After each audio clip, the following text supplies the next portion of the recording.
The question is that this bill be now read a second time. The member for Dawson. Thank you, Deputy Speaker. I rise today to speak on the government's Safeguard Mechanism crediting amendment. The Safeguard Mechanism requires Australia's largest greenhouse gas emitters to keep their net emissions below an emissions limit. But how the Labor has overhauled this policy means there is nothing safe for jobs in this bill, there is nothing safe for businesses in this bill, and there is nothing safe for the average Australian, who once again will be paying more under Labor. This bill, according to the Albanese government, will help Australia achieve net zero emissions by 2050. Mr Speaker, this bill applies to facilities emitting more than 100,000 tonnes of carbon dioxide per year. Now, we all know the Albanese government announced they would cut emissions by 43% by 2030. So, in order to reach the 2030 climate target, the Albanese government are forcing 215 of Australia's biggest businesses to cut emissions by 5% per year or pay for their emissions output. Deputy Speaker, almost one-third of these businesses are in Queensland, in my surrounding areas and regions of Flynn and Capricornia. There are 28 industry facilities, major businesses affected by this radical and nonsensical tax. Some of these companies are Rio Tinto, Santos, Anglo American, BlueScope Steel, BHP and Glencore.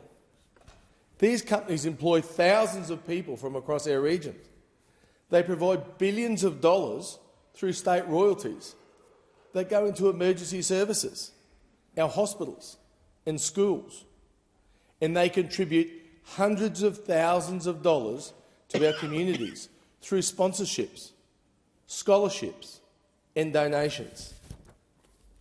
Deputy Speaker, allow me to tell you a little bit about my electorate.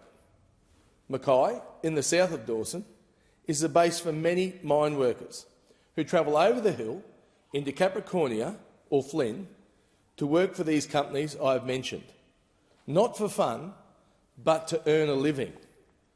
While thousands of our hard-working men and women go out west to work, their families and their homes are in Mackay. Not only is Mackay home to many mining and manufacturing workers, it's also a maintenance hub for the mining companies.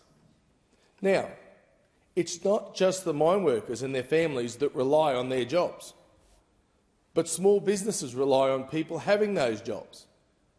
Our house prices and investments rely on people having their jobs. In order to have a healthy and thriving economy, people need to have jobs. We learnt this at school. So, Mr Deputy Speaker, you can see how reliant a place like Mackay is on the coal and manufacturing industries. But the Albanese government extreme climate targets and the way they intend to meet them put all of these jobs in jeopardy. They put real estate investment in jeopardy. They put small business in jeopardy. And they put our children's future in jeopardy. So this is typical Labor. Create a problem, then invent a tax for hard-working Australians, and then try to fix it. It doesn't make any sense. Deputy Speaker, for the past few minutes I've been telling the House what the Labor government wants you to believe the safeguard mechanism is, and then what I believe it actually to be. You know the old saying, if it waddles like a duck and it quacks like a duck, it's probably a duck. So let's call it for what it is. It's a tax on families, a tax on businesses and a big tax on regional Australia. It's carbon tax 2.0 and another major blow for the people of Australia and more specifically for the people of rural and regional Australia. It greatly concerns me that the Albanese Labor government is happily executing drastic climate targets with no consideration for the toll it takes on Australian jobs and on household budgets. At a time when the cost of living is skyrocketing, increased mortgage rates, increased overdrafts for businesses, increased food and fuel costs and increased energy prices. Leading up to the 2022 federal election, Prime Minister Albanese and his party promised there would be no carbon tax. Labor promised that not a single Australian coal mine will be impacted by their policy to reduce carbon emissions. But after the election, the Albanese government says that any new gas or coal project will automatically come under the remit of the mechanism. So, Deputy Speaker, we all know that the good folk in central and northern Queensland did not fall for the Labor promises at the 2022 federal election. And now you can see why. We are the type of hard-working, common-sense people who can see straight through porky pies. This is another Labor broken promise. Central and North Queenslanders understood the Coalition's sensible approach of achieving net zero by 2050 and delivering this in a responsible way that balances emissions reduction with economic growth. The Coalition government mapped out a plan to achieve net zero by 2050 without new taxes. The Coalition believes in technology, not taxes.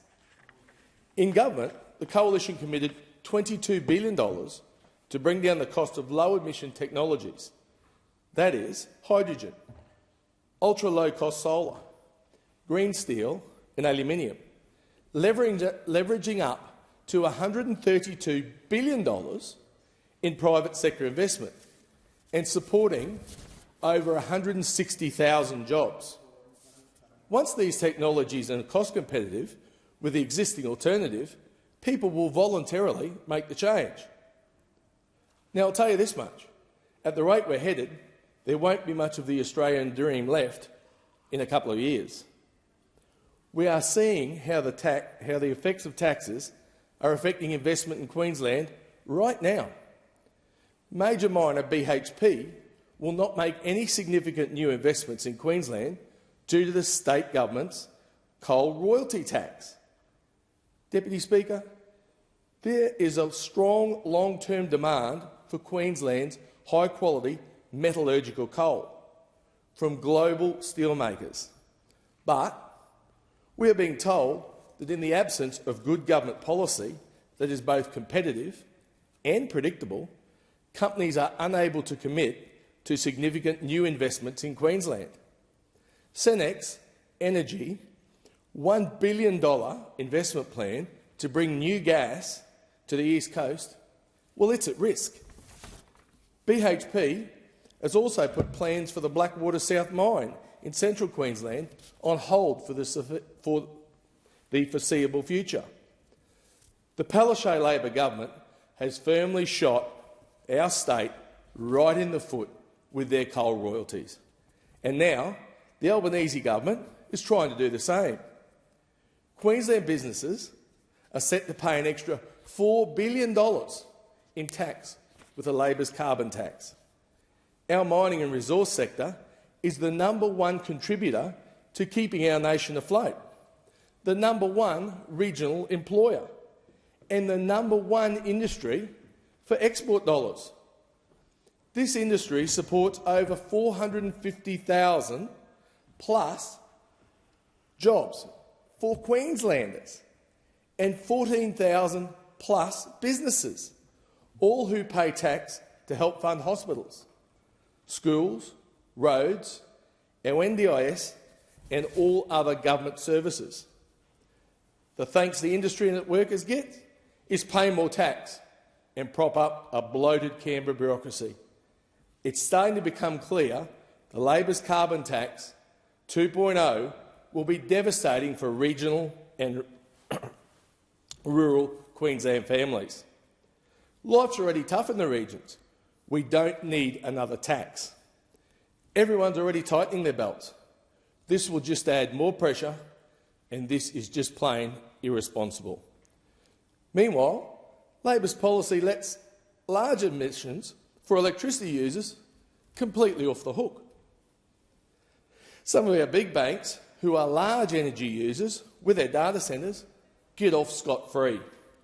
It's the high-vis industries of mining and manufacturing who are coughing up again, not the emissions created in the cities by those who wear suits. But let's face it, Deputy Speaker, we all know we pay more under Labor.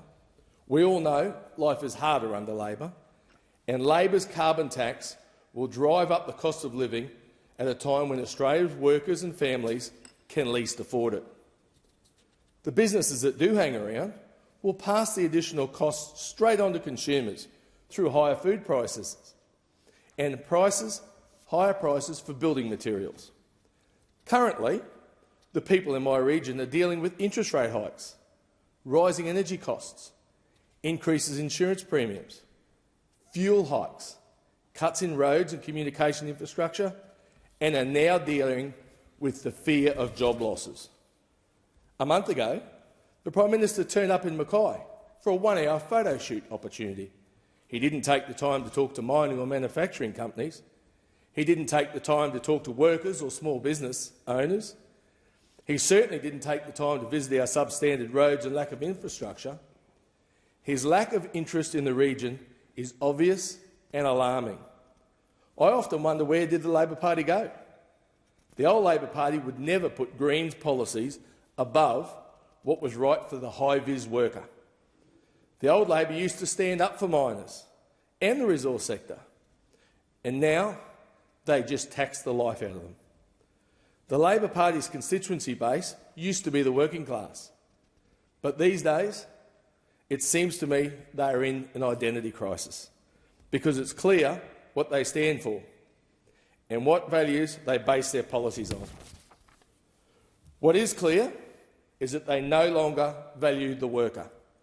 They penalise people who work hard and who want to get ahead without relying on government handouts. It is very clear to the people of Central and North Queensland that the Albanese Labor government are holding the regions back. Australians are always paying more under Labor. The question is that this bill be now read a second